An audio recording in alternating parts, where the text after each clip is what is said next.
I first came to China in fall of 2013, and I've been back and forth a lot from Los Angeles for about over the 5-year period, but I actually moved here close to 2 years ago.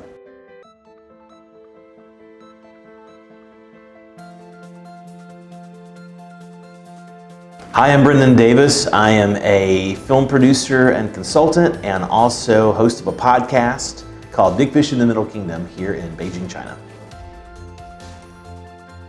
That I was around the creative side in theater and music as a kid, and then I got into the technical side of things, and I ended up I was a production sound mixer and boom operator and a picture editor, and I did that for many years. But I did get a film degree along the way, and in school I was always a writer, director, producer. I've done a lot of independent films as a producer. I've worked on much bigger projects as a technician or as an editor. I've worked on really big films. China has always been a country that fascinates me, and growing up in the US, especially back when I did, a long time ago, before the internet, we didn't really know much about China. It was a huge mystery. And so I've always been intrigued by all kinds of cultures, but especially Asia was just a giant mystery, so it planted the seed really early.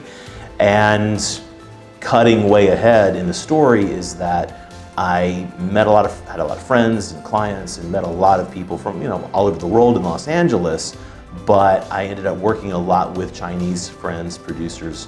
I also taught film producing and filmmaking at university, so I had a lot of Chinese students. So I just got to know more and more people from here back home, and I got to talk with them and compare notes. And so I've been really interested a long time, but I got serious about it close to 10 years ago. I've been lucky to have a lot of really inspiring experiences in China so far. I've been fortunate to travel, not as much as I want. I'm going to Zhengzhou actually today after we do this interview. I've never been there before.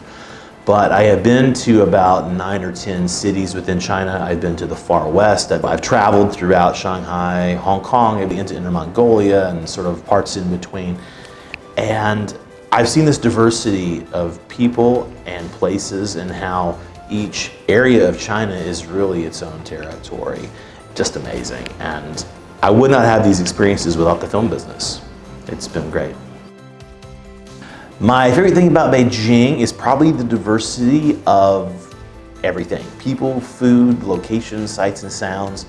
There's a huge amount to do here, and I'm never bored.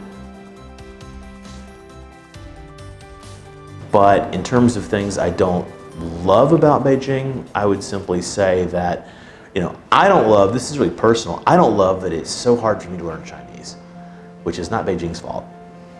But it is difficult. I would say that China makes a good effort, like the subways, signs are in English as well. There's an English interface on the computers to do things.